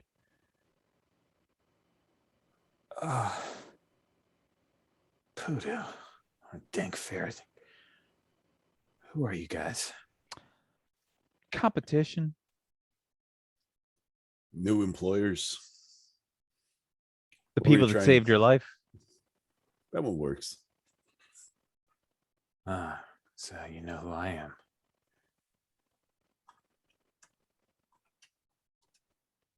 Well, I paid off a guy to get a leg up, get in here and steal everything. Didn't count on Security? those carking things. Yeah. Guess you guys can have half. No. I mean, your crew's already fled. Yeah. There's something I'm missing. I can feel it. You know, you just get those feelings when you're good at what you do. I do know those feelings. She looks to Rusty like, So when you're acting, you get feelings. God, used to chocolate. What were you trying to do with the system there?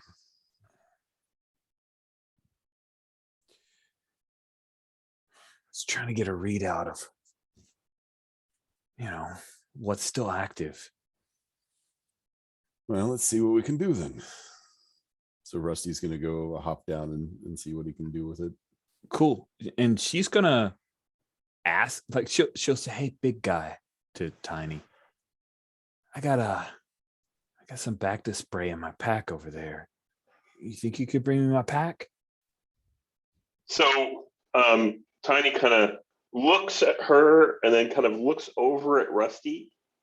And if he gets a nod from Rusty, he's going to be like, okay, and kind of lumber over. This is him saying, do we trust her yet? Yeah, I think I'm going to look at the empath and see if the empath has anything to say about that. That's funny. Tiny So looks up at Rusty. Tyler looks at Rusty Rusty. looks at Rusty looks at Janella. Janella. Yeah, let's try and get a read on her.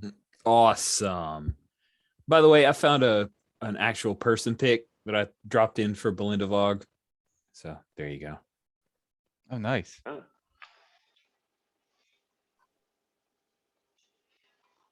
So, Belinda Vog, I mean, we saved your life.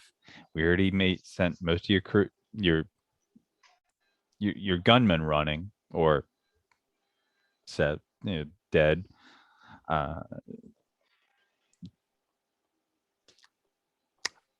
I don't really think 50-50 is the smart play right now in your position. And also, like, come on. And we've been around the block. We're not that naive.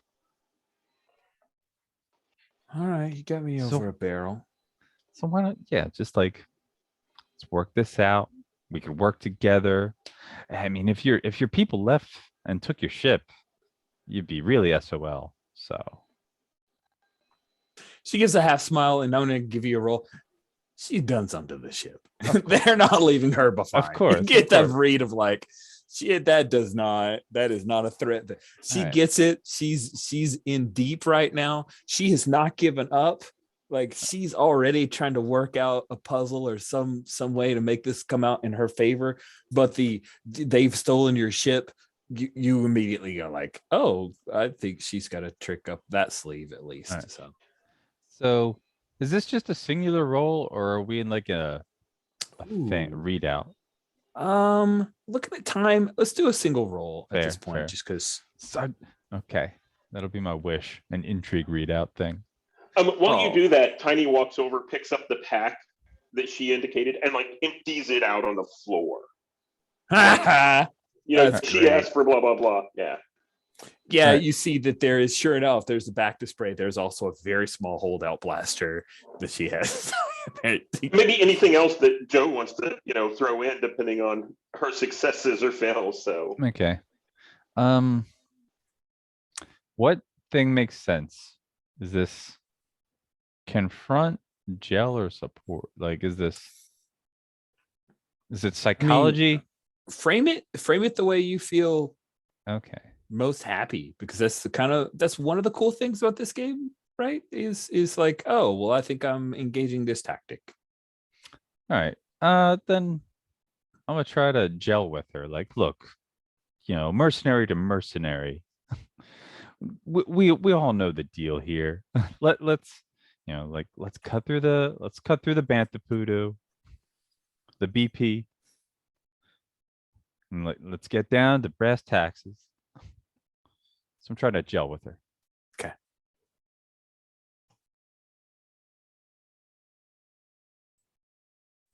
All right. So 771. So Okay. 7, So you 7. do one success. But You Jill have has a- the thing. So 3 successes. Okay. Cool. break. 3 success. Yeah, you got your break. So that is awesome, and it paid off for you. You succeed dramatically at the task you're attempting. You're trying to gain her, at least her understanding of like, got to work with you. She says, okay. 60-40. Right? 70-30.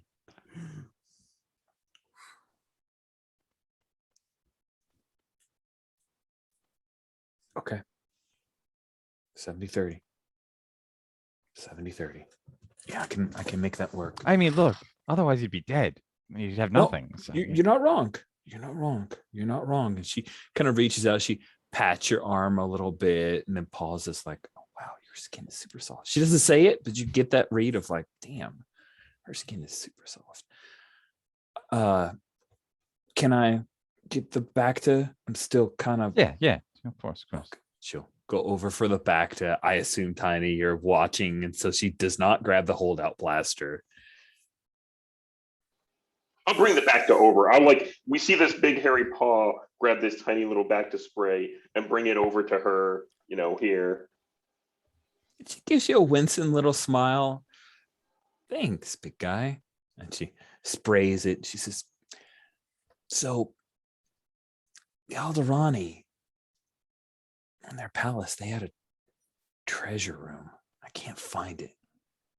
Maybe it was on one of the other levels and it was destroyed, but it just...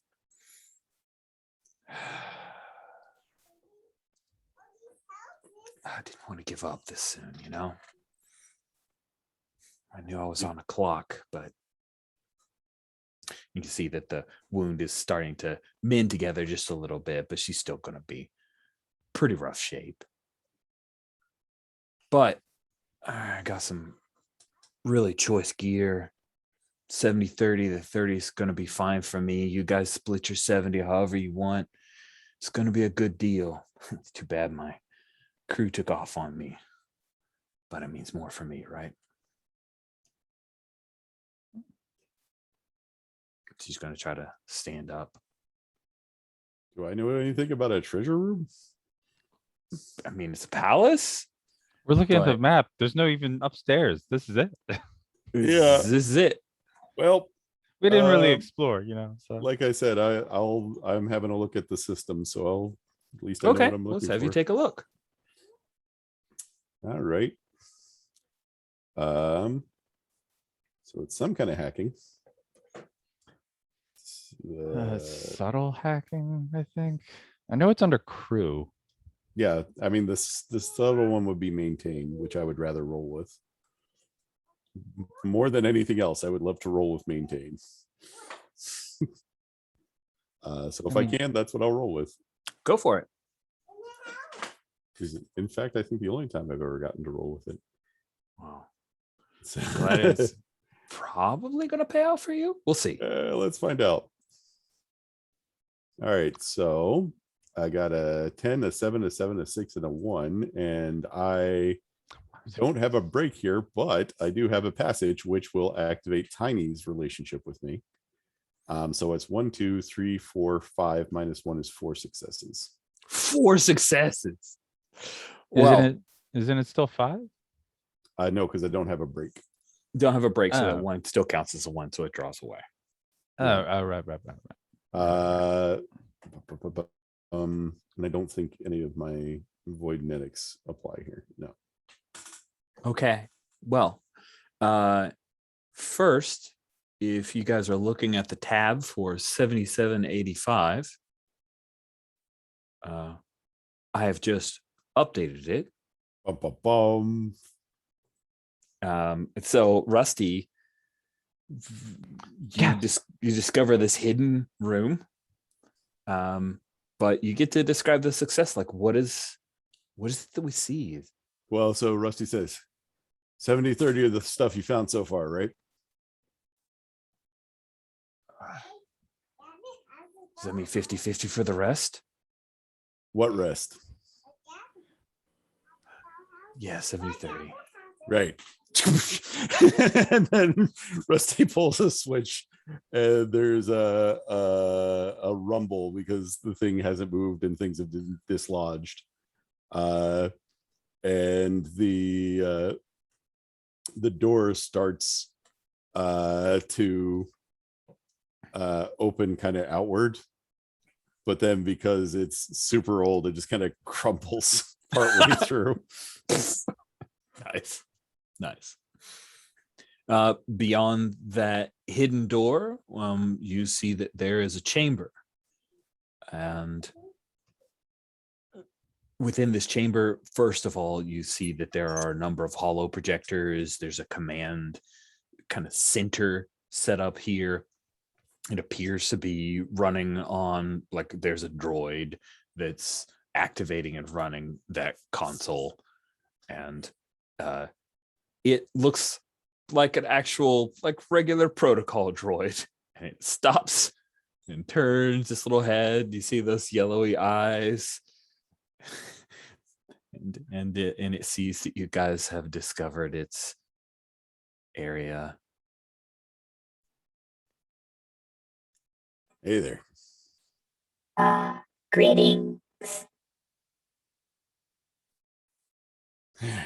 So what are we looking at? You have found the command chamber for the palace. Sure. What are you protecting at this point? And that's when the protocol droid looks over, and you see there are a number of things. You see that there are a number of precious pieces of art. Maybe they rotated out, right? So you see that there are precious pieces of art that are kept in here. You also see that there is a pair of lightsabers in a case. And Tiny, you see that there is a little hollow projector. It's deactivated. When you click it, you see that there's a star map. And on the star map, it shows a route to wild space.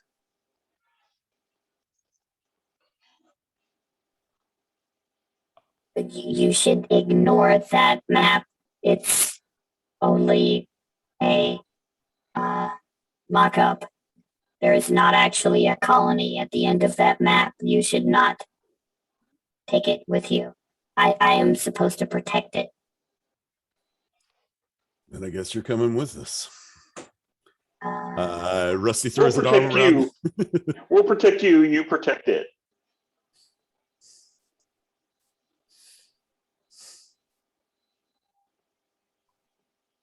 I find myself with limited options.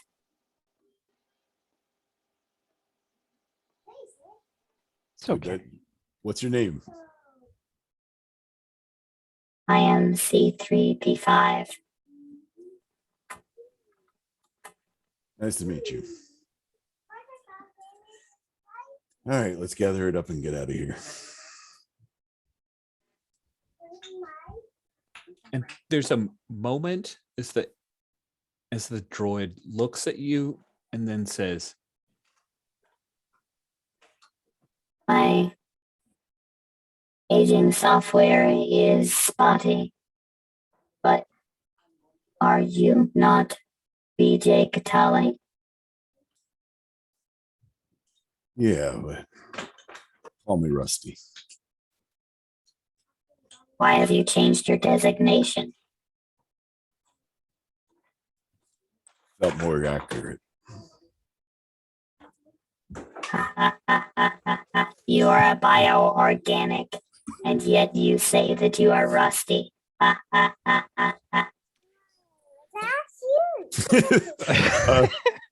Rusty will laugh, and we're like, That's you in the picture. "That's me in the picture." Yeah. Say, yep. That's me in the picture. That's you in the picture too. Want to say hi? Everyone say hi. Yeah. hello. And Rusty says, "That's about the size of it. I think we could get along." Let's go. So, yes, you have some very precious and priceless art aspects of Alderani culture. There is what appears to be a star map to a hidden Alderani colony and a pair of matched lightsabers that we kind of scan back to the holo that you saw before.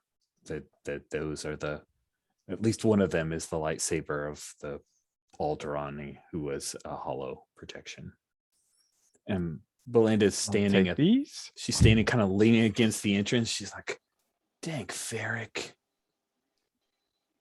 And I think at that point, Tiny has the equivalent of like a big loot bag, and it's just scooping things into it. And we see this picture, we see the image of him starting to scoop the box with the lightsabers, and Slap your hand. Janella's like, No. and Tiny just looks and then kind of everything else.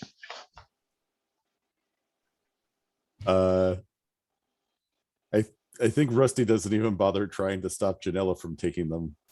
Like, they'll just have to show her how to use them later, I guess, unless she already knows. But yeah, all of your no, the other way around. I've done this before. Okay, it was a prop. It was a prop. Before then. All three of you, your comm units go off. It's an incoming message from Grask back at the ship. Yeah, what's up? This is Grask.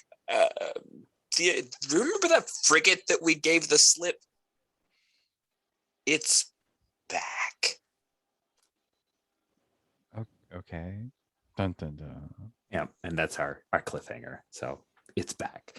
There is no post game, like no XP type stuff, but I would like for everyone to take an advancement of some kind. I think passage is awfully big, so I think everybody can increase, and I'll do the same for Sabine. Let's have you increase 2 tactics. You can't take anything above 5. 2 tactics, and you may take 1 break that would affect any tactic. Sound fair? You can do that anytime. You don't need to do it right now. Increase 2, or could you increase like 1 by 2? You can increase 1 by 2 of them. 2 points, basically. 2 points of tactics, yeah. Gotcha. And I'm going to actually add a note at the top of Grask. I'm guessing those lightsabers will probably be a break for you there. That'd be a smart idea. Yeah. But with that sudden cliffhanger, that gives us a few minutes. Steven, do you want to give us wishes for last session? Yeah, so it sounds like right now we have the issue with the ship coming in. Are we also going? I don't know what's going to happen next session, and I think it might be too much to have the ship coming in and going to a colony. I don't know if we'll see that on screen. We may not. So it may be an epilogue type thing. Yeah. Yeah. So that's just kind of the thing that's in the back of my head. Wishes. I don't know. I kind of want to see something kind of more unique. Yeah, out of the treasure room. I keep trying to think of things that might be interesting in the treasure room. Maybe Absolutely. I did a lot of vault or thinking. something? And a what? Like a seed vault? Ooh, yeah. That sounds Something fun. like that. Let's stick that. Seed vault. I'm gonna stick that in my little note thing. That is great. Maybe that's something that the protocol droid should have delivered to the colony. I like that idea. Cool. Yeah. I love that. Let's just establish that C3P5 will tell you about the seed vault. That sounds amazing. Good. So that's my wish. Yeah. Thank you, Stephen. And this, do you have any wishes you want to hand out, or stars you want to hand out before? I know you got to go real quick. Yeah. So I really enjoyed the scene, the discussion about the force there. That was really awesome. And I'm looking forward to seeing how this works out. Yeah, it'll be great. Cool. Awesome. Thank you very much for joining us live from Gen Con. And you Back to the days of whenever you were doing that podcast, right? Oh, this just in from Gen Con. I don't miss it, but it was a fun time at the time. Let's go to Jason. Jason, do you have any wishes? There's parts of the system that are wonky, but we're not really going to affect that. I feel like I missed some character information about like who exactly this salvager was and things like that. Oh, but it was just a name drop. It was Yeah. it was literally just a like there's a salvager that someone was mentioned. So sorry Yeah. if it felt like No, you were that's fine. behind. Here we go. Here's a wish for you. I wish that we had infinite budget and that somebody could have done a Mandalorian end credit scene picture of the inside of the Alderani throne room. Oh, that would've been Because cool. because I would like to have like just the spaces filled out in my mind a little bit for that, because a map never really gets it across. A map always feels like functional. Yeah, I hear you. And I also was like, I'm modifying this a little bit, so I didn't have the underpinnings of the module describing that very well. It literally wants to set up a whole other thing that I decided is like crazy. I could have done a better job with some box text to set that. I think It's I think all that's good. definitely an It's- opportunity. I mean, I I'm- appreciate the feedback. Yeah. And there's a lot to star there. I think honestly the combat sequence, that first round of combat, was my favorite thing, because they were all diving into kind of their ways of fighting. Mm-hmm. And I really kind of dug that. I'll tell you, I am just going to tell you what I'm doing is I'm going to put both of those points that you gave me into flank, and then put my break there as well to represent the pair of pistols that I took off that Rhodian, which are now mine. Oh, And that's now true. I'm Poor now guy I'm didn't real get good out. at small guns. Yeah. That's awesome. Need something a little bit more ambitious than the Needler. So Cool. I like that. That's a good setup. Thank you, Jason. So Jolene, wishes. Wishes. I want to see what the intrigue tracker plays out like. Okay. Also, I'll because I try have to those weird manufacture some- voidnetics specifically about that Oh, tracker. that's So, true. Yeah. like, I was like, oh, these things are very. The trackers confuse me. I like them I'm in sorry. theory. No, it's not your fault. You didn't write it. I didn't write it, but it's my job as GM to like help you understand it. So I'm sorry. No, I understand how it works. It's just like having 4 different things feels clunky, as I think it was already mentioned. Yeah, like, and there's not a whole lot of differentiation between them. Yeah, it's like It's almost like we could just break it down to a readout. Like we just do stuff on the readout. yeah, you only really need the one. I guess just everything should be open up because the danger tracker doesn't change. It's just like, all right, what are you doing in this scene? I guess. Yeah. I don't know. The Evasion Pursuit. last iteration of Star Wars World, when Andrew Medeiros was still developing it, he had all combat happen on a countdown clock, and it's very similar to this, just less ticks. And I didn't like it. Well, that's I didn't- Apocalypse World too. Like the Yeah. power PBTA and that doesn't always mesh well. I don't know. Yeah. Like this is just like, hey, the dice are different. Yeah. But yeah, any that's other it. wishes? Nah, that's all I can think of. Like, Okay. I don't know, exploring that stuff is mechanically interesting, but also, we're last session, so we're going all out. So I want to tag onto that because most of my voidnetics actually are engineering based, so they didn't come up.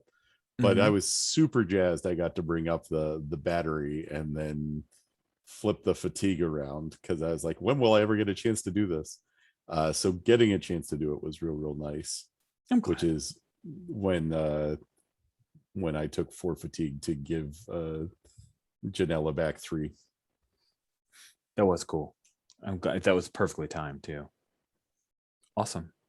Any stars you want to throw out before? Oh yeah, Steve no, I started to love the disappear? argument about the Force. I'm glad. The I'm glad Force you guys argument had with that. Rusty was so great. Yeah, there was one of those where I was like, one session, I knew we wouldn't have both of them together. So this was the second session where you guys were kind of dancing around it. We had the shut off from the Force person who has nascent Force abilities, and I'm glad that conversation took place. It was fun. Good. Well, we are at time then. Thank you all so much for playing. I look forward to bringing this to a close next week. With that, we'll stop the recording.